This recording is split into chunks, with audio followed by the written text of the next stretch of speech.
pine banana tree. Yellow bird, you sit all alone like me. Did your lady friend leave a nest again? That is very sad, makes me feel so bad. You can fly away in the sky away. You're more lucky than me.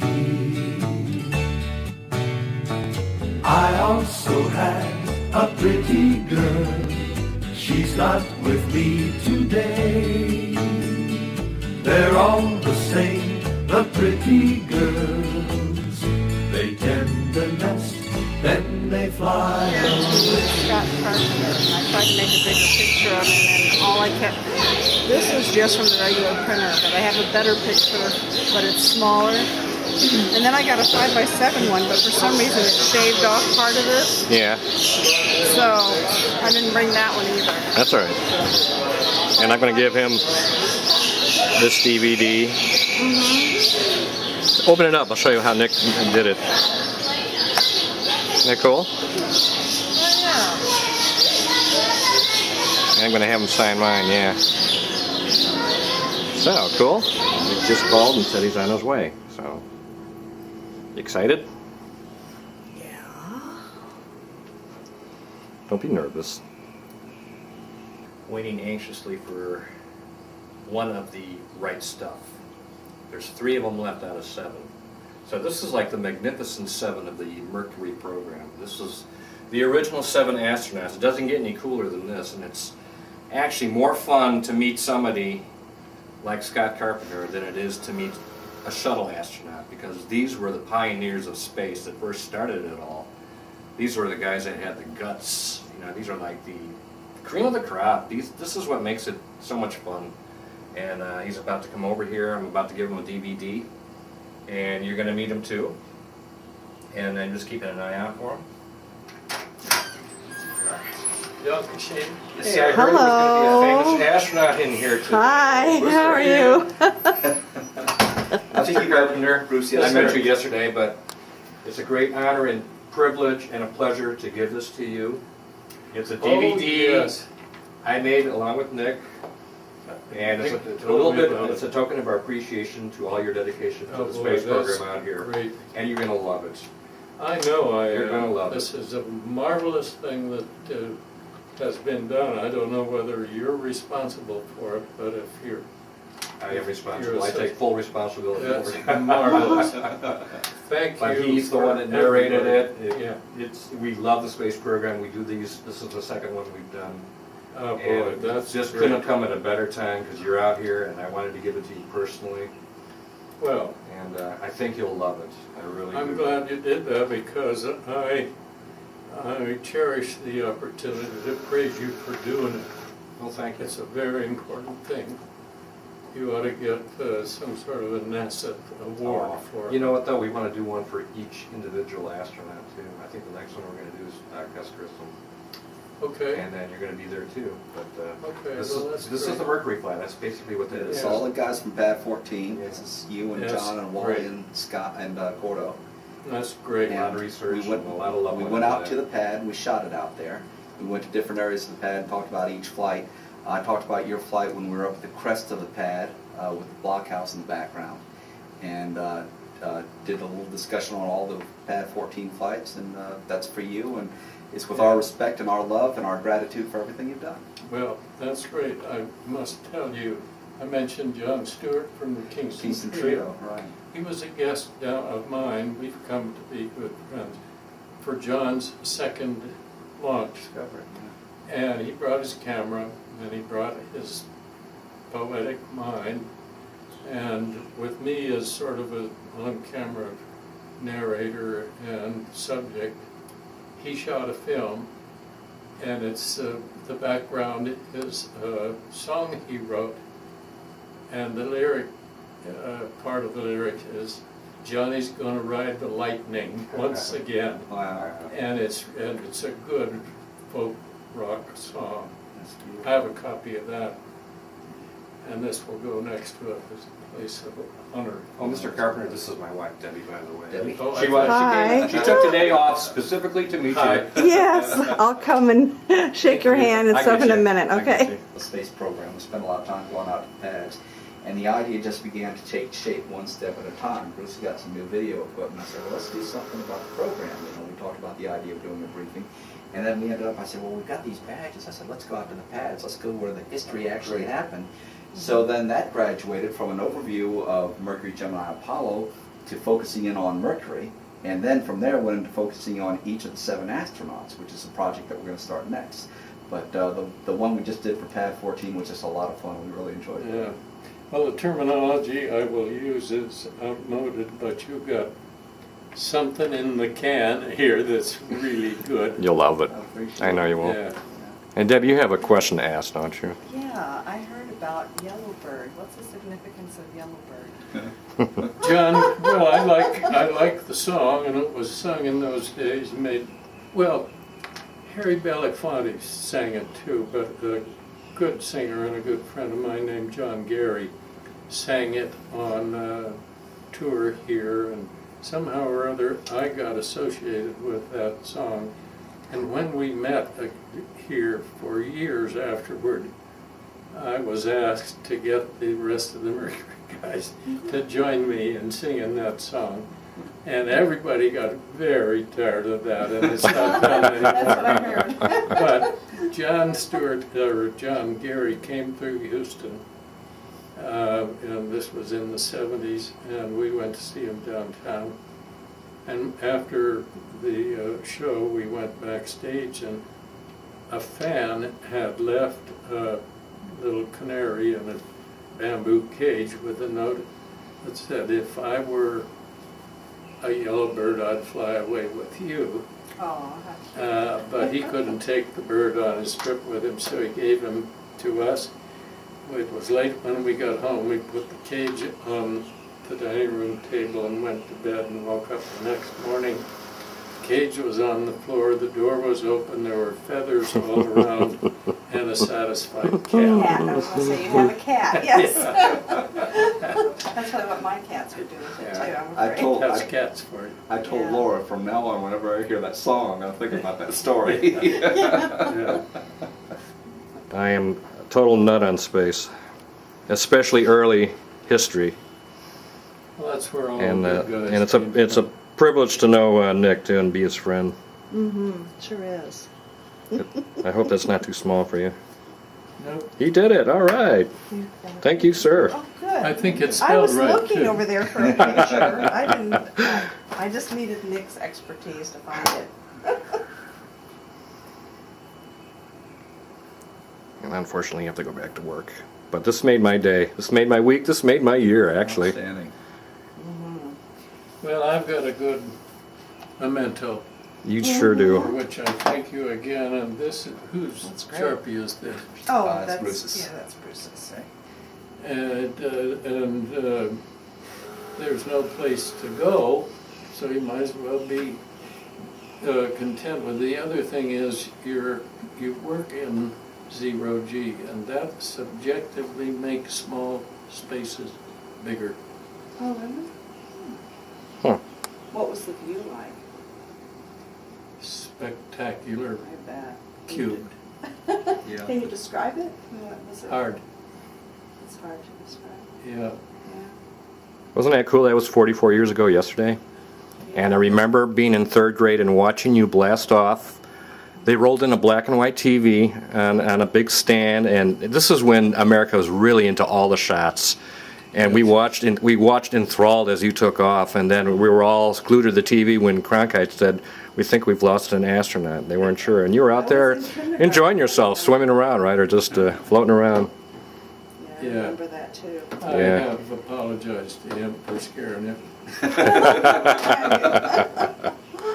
I was watching the flights too as a young boy, and it was kind of a neat thing because the nuns, when I went to school, the nuns always knew that on a launch day, I was not going to be in school. But I also understood from their standpoint, I understood that the next day when I came in, I was to stand in front of the class and talk about the flight and explain everything that happened. So that's how the whole thing began. Fair is fair. Yeah, exactly. Sure. That's how you became such a good communicator. Well, yes, are you? I am not. But I was, it's the time for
You gonna hug him again?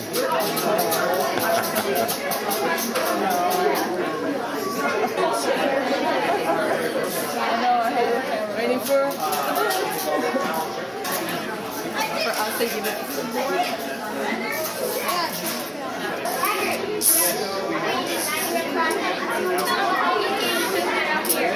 Right there.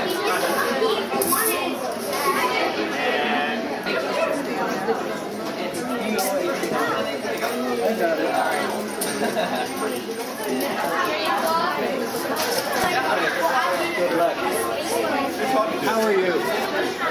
I've seen you before.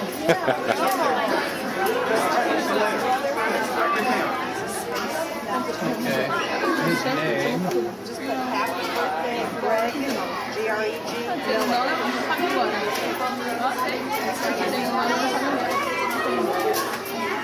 Thank you.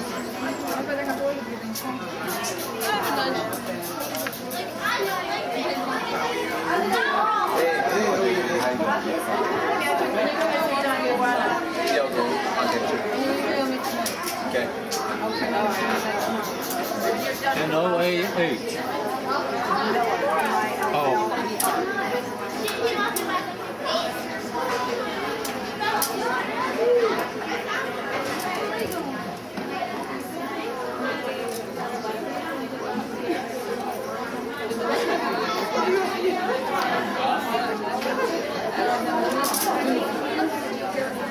Great. Thank you very much. Nice to see you again. Let's go pay for it. We gotta go pay for it. Yeah, we will.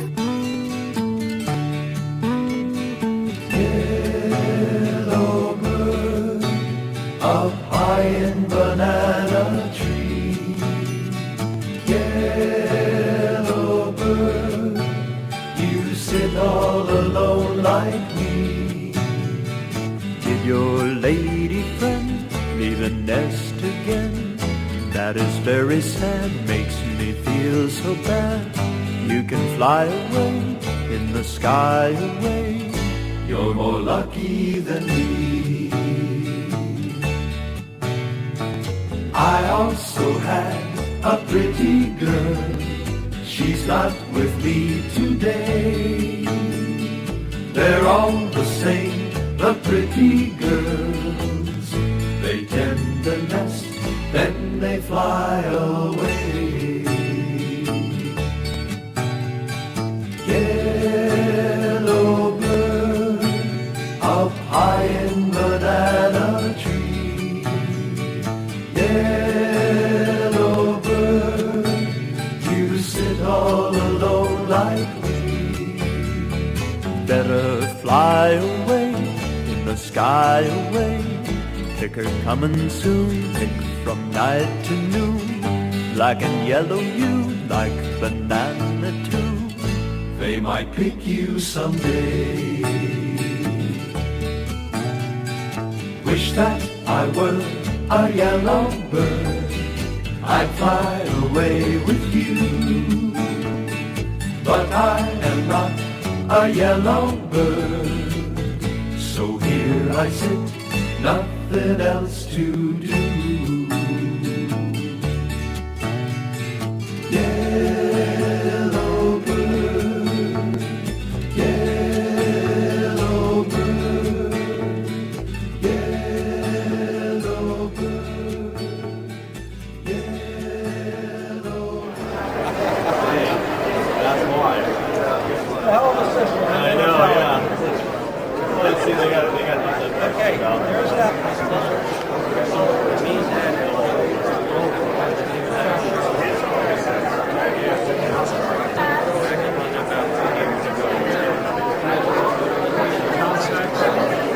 Hey, how you doing? Good to see you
I sent an email to contact and I said, you know, listen, we made this and you know, I don't know if you have any rooms and your schedule, but I never got a response. Let me go. We'll be back in a second. Okay, come on over, guys. Can I have your autograph, sir? How you doing? you working today? Yeah.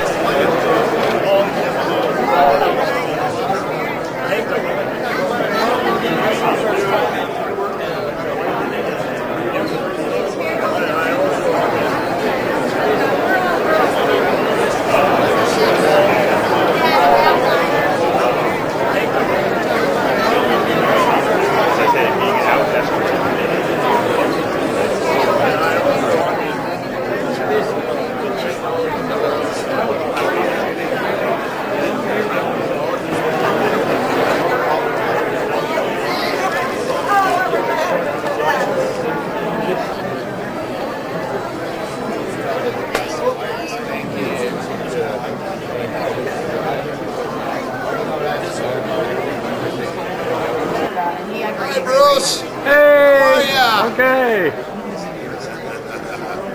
God, you're at both ends of the camera, Bruce. What is this? I don't know. I don't understand it.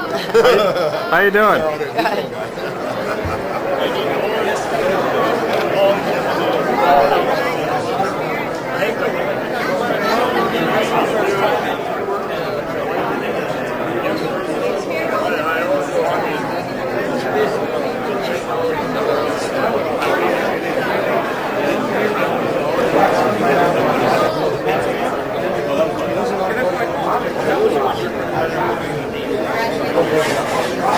Oh yeah.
Ladies and gentlemen, it is today my good pleasure and privilege to introduce two genuine American heroes, two gentlemen who were literally at the forefront of the space effort, what we see today now accomplished up in orbit.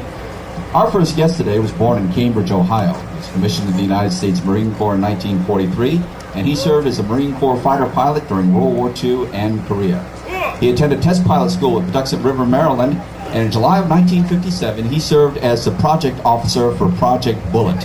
He supervised, planned, and executed the world's first transcontinental supersonic flight. He was selected by NASA as an astronaut in 1959, served as a backup astronaut for both MR3 and MR4, and flew as a pilot on board Mercury Atlas 6, the flight of Friendship 7, 3 orbits of the Earth, to become the first American to orbit the Earth. Following his career in the space program, he was elected as a senator from Ohio in November of 1974, and served there until 1999, and then returned to his roots at NASA, and he flew as a payload specialist on board STS-95 in 1998. Ladies and gentlemen, please welcome astronaut John Glenn.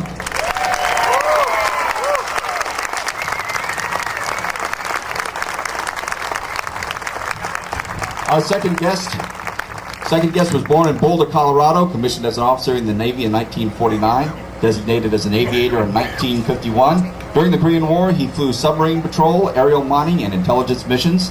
Attended test pilot school at Patuxent River in 1954, and during his time there flew every naval aircraft in the inventory.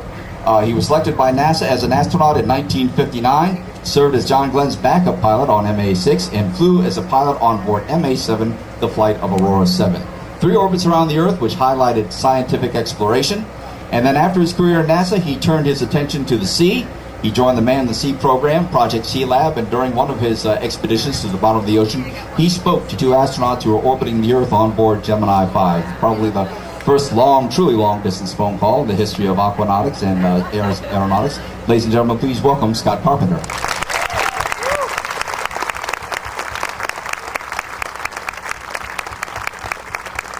Gentlemen, it's a privilege and honor to have you here, and if you'd like to start off with a few words, John, please do. Well, there'd be very few. I guess that working. I guess it's working okay. It's a pleasure to be here, and for an anniversary like this, which for Scott and for me sort of encompasses the whole space program since it started. I can remember very well on October 4th, 1957, Sputnik sort of galvanized this whole country, and we knew we were in a race back at that time. I think people tend to forget what the situation was back then. It was the depths of the Cold War, and the Soviets were taking students to the Soviet Union from all over particularly third world countries, giving them their education, sending them back as indoctrinated communists. And the jury was still out as to whether the world was going to be just divided into 2 camps or whether communism might really prevail.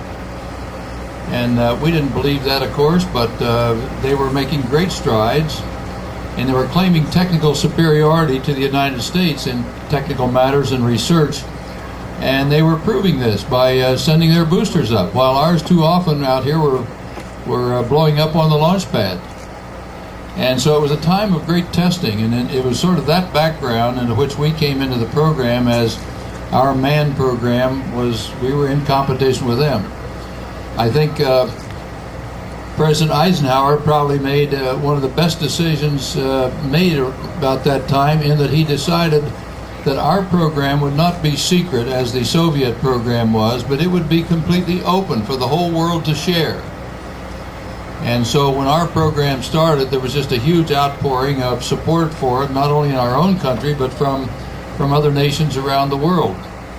And it was against that backdrop of a lot of doubts about what our situation was. We believed that we were superior in technology and research, but we hadn't proved it, and they were proving that they were pretty good at it. And so it was against that backdrop that we came in, and all the leading up after Sputnik then to the selection in the MAN program, where we were announced in early '59, and then came Project Mercury and Gemini and Apollo and the others that showed our superiority. And we really came back. But I think with that background, it's a reason why some of those early flights really sort of took over people's imagination, and how we we shared these things with people from all over the world. At the early launches, there were thousands, literally thousands of international press here. And that contrasted with what the Soviets were doing at that time, because their program was very, very secret. And we vowed that we would keep our program open and for the world to share. And that extends to this day with the international aspects of the International Space Station. I don't know how many of you had a chance to watch TV this morning and watch Scott Parazynski, our good buddy, outside fixing that solar array and chatting back and forth. And I just couldn't help but think how far we've come from those days when Scott and I got on top of the Atlas back here and went up, and what a different thing it is today, and how far we've come in this 50-year time period since the days of Sputnik. NASA's anniversary, of course, a little shorter than that. We're celebrating that also, but particularly the fact that the 50-year history of NASA continues that kind of research, and I think we need a resurgence of emphasis on that kind of research. That was the reason why we had the program to begin with. I agree with everything my friend said, but can add a few things worthy of consideration. We celebrate some marvelous achievements in this country 50 years ago, both in the decade of the 50s in aviation and the decade of the 60s in space flight. There was an important driver for us in the 60s, and those of us involved in the space race, and that was the competition not only between the 7 of us and the rest of the astronaut team, but also the competition we had with the Soviet Union. That drove us, and it drove them. It was, as John said, a form of the Cold War. It just wasn't a shooting war, but it did flourish because of the competition with the Soviets. We don't have that to drive us anymore. We need some impetus to the increase of public interest in what we're doing. And in the absence of competition with the Soviets, we cooperate, but it doesn't replace competition. Fear not. China lurks. And that's good. We can use that competition, and it will spur us onward, and we're, believe it or not, although we celebrate marvelous achievements, I hear a voice underneath that celebration, soft and prophetic, saying, "Wait, folks, you ain't seen nothing yet."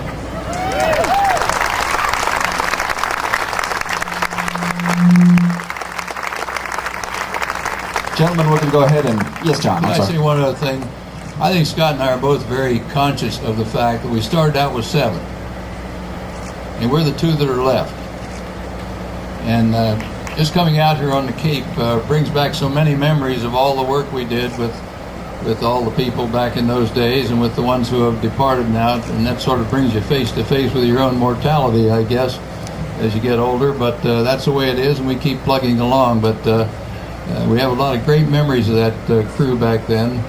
Every time we'd line up for a picture going someplace, we always wanted to line up. They always had us line up in alphabetical order, and it was Carpenter, Cooper, Glenn, Grissom, Shaw, Shepard, Slayton, right across the board. And do I love that, because I come first.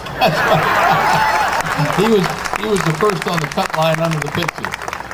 So I'm very mindful of all the contributions those people made, and wish they could be with us today. Thank you. Gentlemen, we're going to open it up to Q&A here, but to lead it off, John, I'd like to ask you a question. Many of us are familiar with your report of fireflies surrounding the Friendship 7 capsule during the flight.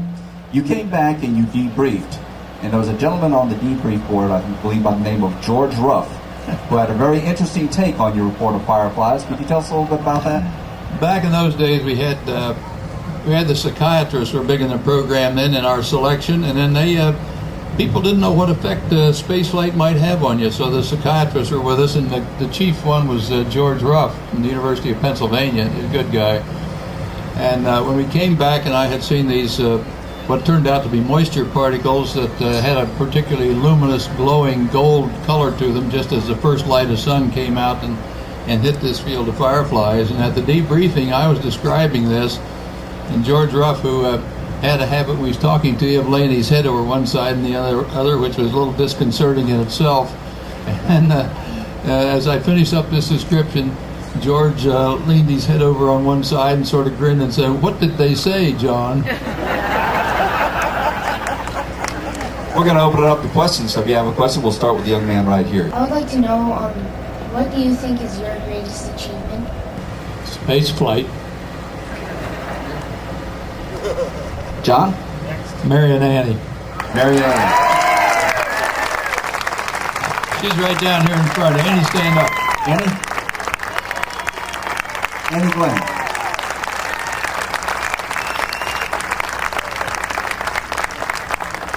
How would you compare your original flight to your space shuttle flight? Very, very different. On the first flight, of course, I was by myself in the spacecraft. It was just big enough for one person to get into, and very limited in what you could do. And back in those days, we were just trying to get a flight off to make sure we could do these things. And back then, you had such predictions from some of the doctors as well. Some of the ophthalmologists were concerned that when you got into space and were there for several hours in weightlessness, things like your eyes might change shape, and your vision would deteriorate. And so we actually had emergency plans for that. And if you look at the Friendship 7, which is in the Air and Space Museum in Washington now, and look up the top of the instrument panel, there's a little eye chart with different size letters on it, so that I could look at that every 20 minutes during flight and see whether my eyes were going bad or not. That didn't happen, of course, but they also felt that when the fluid in the inner ear could move around more randomly than it does just here in a 1G condition as we're in now, that maybe you'd get nausea and vertigo so bad you wouldn't be able to keep your vision concentrated on a point. You have nystagmus, which is like your eye twitches off if you've been rotated in a chair and you're dizzy and you can't keep your eye focused on a point.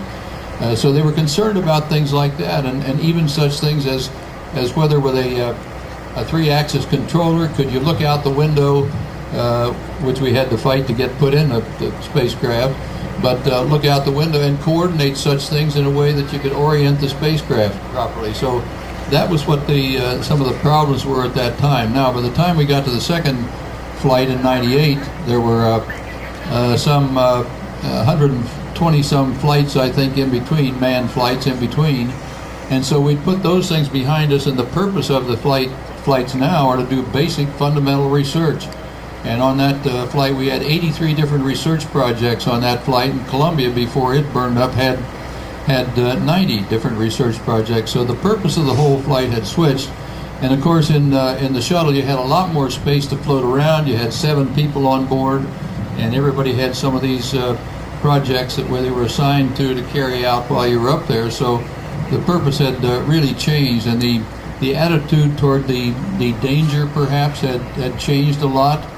They ask Annie quite often what her reaction was to some of these flights, and she tells people, well, and she's not very big, but the first flight she lost 12 pounds. On the second flight she gained 12 pounds. So there was a big difference in the flights from one to the other, and the purpose of the whole program had changed from just can we do this to doing basic research. It should be a benefit to everybody right here on Earth. John was rightfully interested in investigating the difference in the response of his older body to zero-G stresses and compare it with his response to the Mercury flight. I told him when I heard that he had been selected for this that I'd be happy to be his standby again, but NASA probably wouldn't approve that because I wasn't old enough.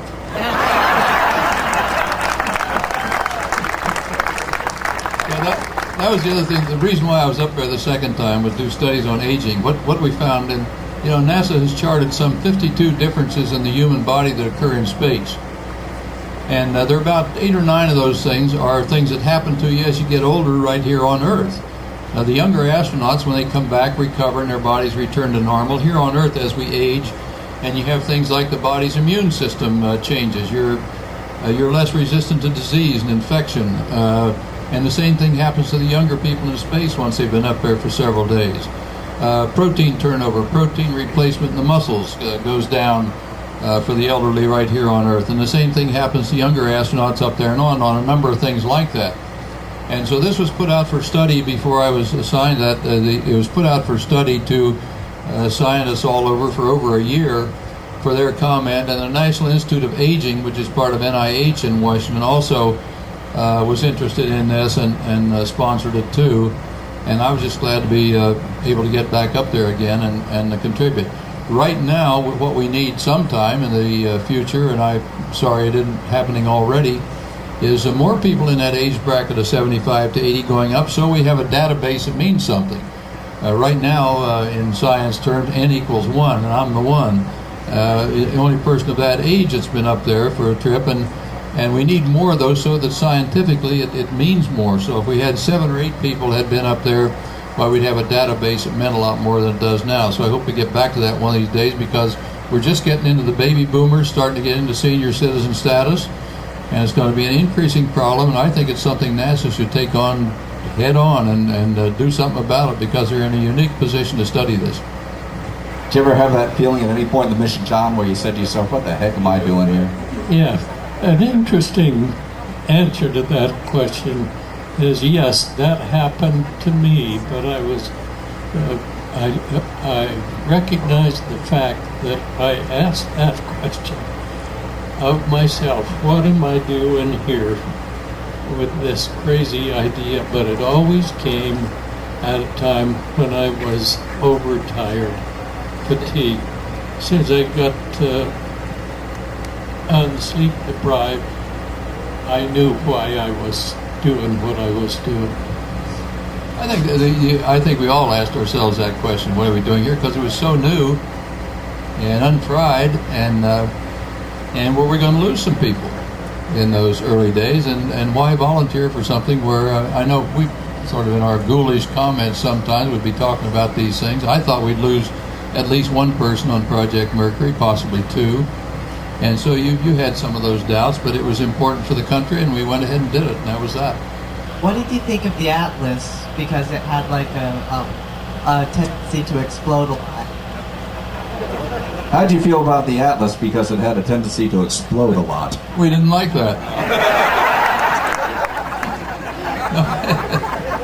No, I think Deke Slayton would follow the booster thing for us. We had different specialty areas within our group of 7, and Deke followed. I remember Deke commenting, I think out of the first 28 or 29 Atlas launches, there was a 45% failure rate. And so it wasn't that thing back there doesn't stand up by itself. Now this has a frame that keeps it up, but on the real booster, it was a steel balloon, and you had to keep pressure in it to keep it standing straight up and down. And the first, none of us had ever seen a missile launch when we came in, and so they decided they'd bring us down to Cape, and they thought that, and we were going to see an Atlas launch at night. Very spectacular, lights and the steam coming off of it and all that stuff, and we're out on a launch pad out here, which I think at that time was 1,800 or 2,000 feet from the pad, and beautiful starry night, and 5, 4, 3, 2, 1, the fire goes off and up it goes, and it hit the high aerodynamic resistance point, the Q point, at about 27 or 28,000 feet, and blew up right over our heads. And I think our question of each other, we wanted an immediate meeting with all the engineers involved the next day. But, so it was our introduction to it was that, and they finally fixed all the problems on it, and so it worked fine. And Scott and I both are here to attest to that. And it's again interesting to note that after all of this work we did on figuring out why these failures occurred, we learned an awful lot about the Atlas, to the point that it has 100% success rating in manned space flight. 4 manned flights, 4 successes. That's pretty good. What did you think of the characters, the actors who portrayed you both in a movie called The Right Stuff? Lousy. No, it's poor. You know, I think Tom Wolfe, in Tom Wolfe's book, there's a thread runs through that I think is very, very good, and it was pretty good, and I enjoy his style writing, sort of, you know, conversational tone, sort of. But when Hollywood got hold of it, they hammed it up so badly that they made caricatures out of everybody and a charade out of the whole thing. And while there were facts in there were true, they took great license with what things really were like back in those days. The best movie, I think, is Apollo 13. I don't know whether you've all seen that or not, but Apollo 13 is exactly the way it happened.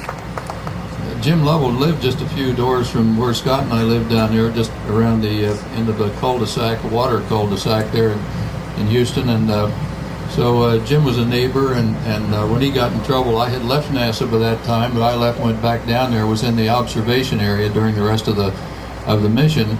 And I can attest the way the movie puts that out is exactly the way it happened. They tore up pipes back out of the simulator and all of the stuff that's in that movie.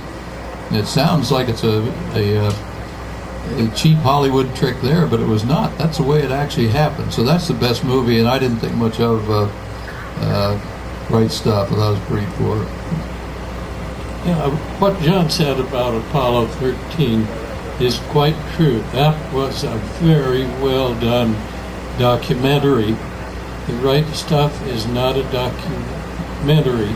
The movie was not a documentary. It was a docudrama. And Tom Wolfe did take some poetic license with some occurrences during the Mercury program, but it was with non-important detail. The important details covered by Tom Wolfe were, in my opinion, accurately displayed. Your mission was very leaning towards scientific exploration. You were really practically the first mission specialist of the program. Looking back at your mission, what was the most important scientific discovery that you were able to make on your flight? I think it involved an observation, first-hand observation of a mistake made by my friend here, who named some pieces of water, frozen water, fireflies.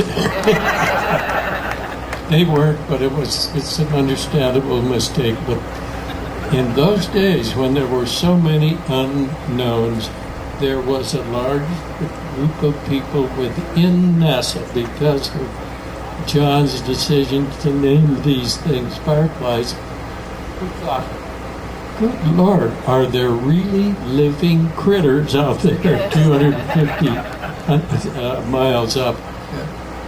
I think we did add to that. I sort of passed this off before, but the fireflies, what it was on the first sunrise, where the light from the sun is coming through the Earth's atmosphere and back out to the spacecraft as it's coming around the Earth. And in glancing out the window, it was like there were hundreds of thousands of these little specks out there in a glowing, luminous color that looked just like the color of a firefly if you turned it on and left it on, not blinking on and off, sort of a yellowish color like that. And I at first thought I was seeing some aberration of some kind, but I reported it immediately, and that's not something that we had anticipated at all. And so it came as a great surprise. And so I was not able to get good pictures of them, but on the next flight, and I think people thought there was some sort of aberration that I was seeing things, but on the next flight, Scott saw the same thing, was able to tap the side of the spacecraft, and a whole flock of these things went off. So what it was, they determined, was water particles that were coming through the heat exchanger and were drifting out into space. But the one thing that I don't think we've ever determined yet is why the glowing luminous color. We know what they were, but we don't know why what property of light there is that gave them that same yellowish glowing color as a Firefly. So that was a shock, or not a shock, but it was something brand new and something we hadn't anticipated.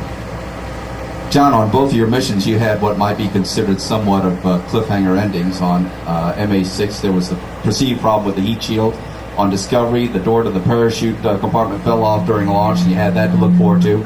What is the discipline that allows you to press on in a situation like that and put that out of your mind and concentrate on the task at hand? Oh, I think all the astronauts, and throughout the training, you train and train and train for everything that you possibly can foresee. And I think you've trained to the point where you just work through things like that. People ask quite often, were you afraid during launch? And we have a standard answer for that, and that is, how do you think you'd feel if you knew you were on top of 2 million parts built by the lowest bidder on a government contract? So you have your doubts occasionally, but you're trained to work through these things, and that's exactly what you do. And if something happens that is unusual, well, you've trained for that, and that's that. And Scott, the conclusion of the Aurora 7 mission, your thoughts as you look back at an incredible 3-orbit flight and what you've just done. What were you thinking about as you were waiting for the recovery forces? I was glad to be alone in the middle of the ocean, having no debriefers asking questions. Well, gentlemen, it has been an honor and a privilege to have you here as our guest today at the Visitor Center. All of us here have, throughout our lives, had you in our thoughts and prayers, and continue to do so. You mean a great deal to all of us. We thank you for being here. We thank you for your service to our country and to the world in general. Ladies and gentlemen, John Glenn, Scott Carpenter.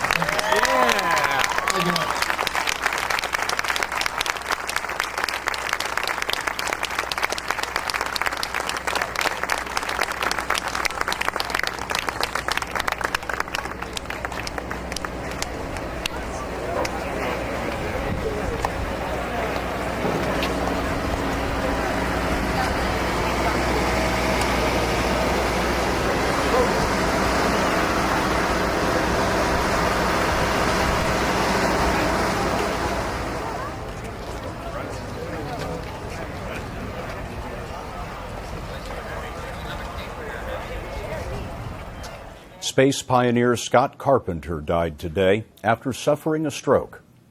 Scott Carpenter was a naval aviator when he was tapped to become one of the Mercury 7, America's first astronauts. He trained alongside John Glenn and delivered the famous send-off as Glenn was about to become the first American to orbit the Earth. Godspeed, John Glenn. Carpenter was the second American to orbit. Eco check is complete. But there were problems during his mission. The capsule overshot the landing zone in the Atlantic by 250 miles. Carpenter was congratulated at the White House, but it would be his only spaceflight. He then turned to the sea. In 1965, Carpenter spent 30 days living and working in a laboratory on the ocean floor. Scott Carpenter, astronaut and aquanaut, was 88. And now John Glenn, who is 92, is the sole surviving member of the Mercury 7.